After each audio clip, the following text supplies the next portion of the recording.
Hey guys, the time's come for us to talk about CDP diagnostics. Now, in order to be able to do that, I just want to highlight some things to make sure we're all on the same page with regard to what's happening in our infrastructure. Everything is exactly the way it was based on our configuration from the previous video. However, all I did is I re-enabled CDP on the interface of our given devices. Now, what I want you guys to recognize is this. It's important, and let me adjust this screen just a little bit. What I want everyone to understand is that on R10, show CDP, we still have all of the information. This is a router. Router configurations and switch configurations default to the same values. Also, show CDP neighbors, again tells me that Cat 10, or R10, excuse me, so the router R10 is connected to Cat 1. And the interfaces that we're using here on our device is that our local interface is 00, and the device or the interface that we're connected to on the remote device is going to be 10. So again, useful information. But what I want to look at right now is the nature of the hello information and the layer 2 communication that's taking place between Cat 1 and R10.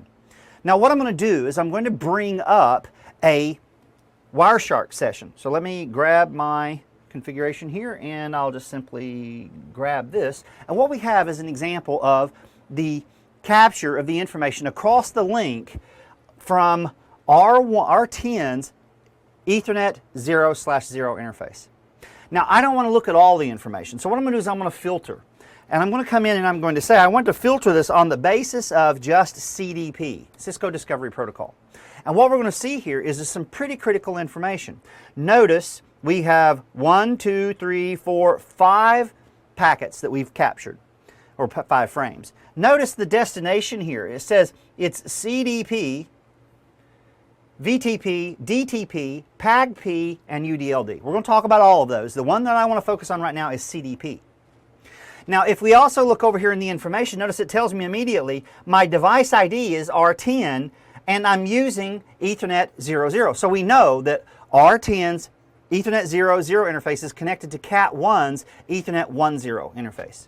Now, what I want to do is I want to look at this payload, but before we go to the payload, I want to highlight the fact that, remember, if I go to my logical link control section, which is going to be how the layer 2 to layer 1 communications is taking place, the drivers and the communications that are operating with Ethernet, what I want to point out here is, remember, my configuration is supporting SNAP. Keep in mind that if we do not have SNAP configuration or capability on an interface, CDP is not going to function on that interface. Again, just pointing that fact out. But the main area that I want to start paying attention to here is this notion right here, this idea of the Cisco Discovery Protocol information. There's just so much in here that we really need to pay attention to. Notice version 2. That's the nature of the config itself. Also notice my TTL, my time to live, is 180 seconds. So the whole notion here is the fact that we want to keep everything bounded, and remember, these are all link local communications. Now the other part of this is that when we go in, notice it has my device ID. If I come up here, it's going to give me my software version that I'm running, version 15 code. Tells me what my platform is right now. Because of virtualization, it's just showing up as a Unix device, but if this was a 3550, then it would show up, a 3750, it would show up as a 3750. Notice I also have some other values here, the port IDs, and that's going to represent my interface, and it also is going to allow me to exchange things with regard to my capabilities, information that I'm going to be able to exchange. So the idea here is capabilities. Remember, I said that was the notion of what we have. Notice this is telling me it's a router. Does it function as a transparent bridge? No. Is it a source route bridge? Yes, it actually is. Is it a switch? No. Is it a host? No. Is this device IGMP capable? No. Is it functioning as a repeater? No. We have tons of information that's actually being exchanged inside the confines of these packets.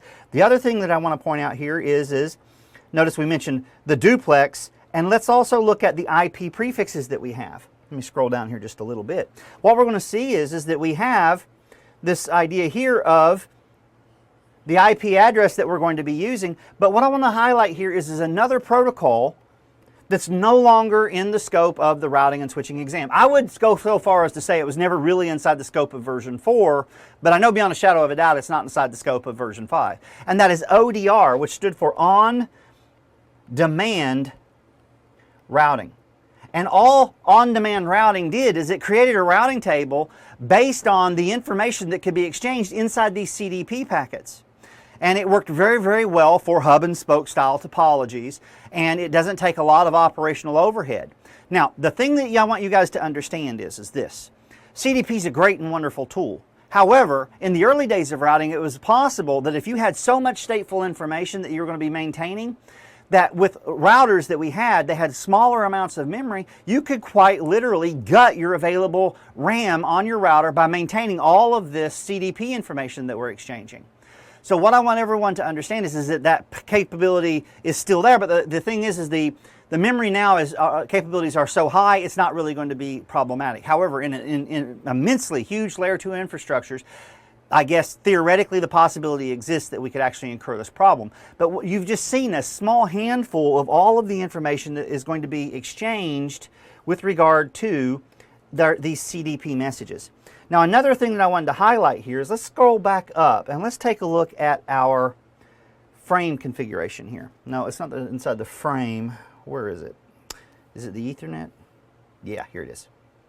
Okay, notice here. It's telling me that I have a source MAC address. That source MAC address ends in OA00. Let's take a look at R10. So if I come in here and I say show interface E00,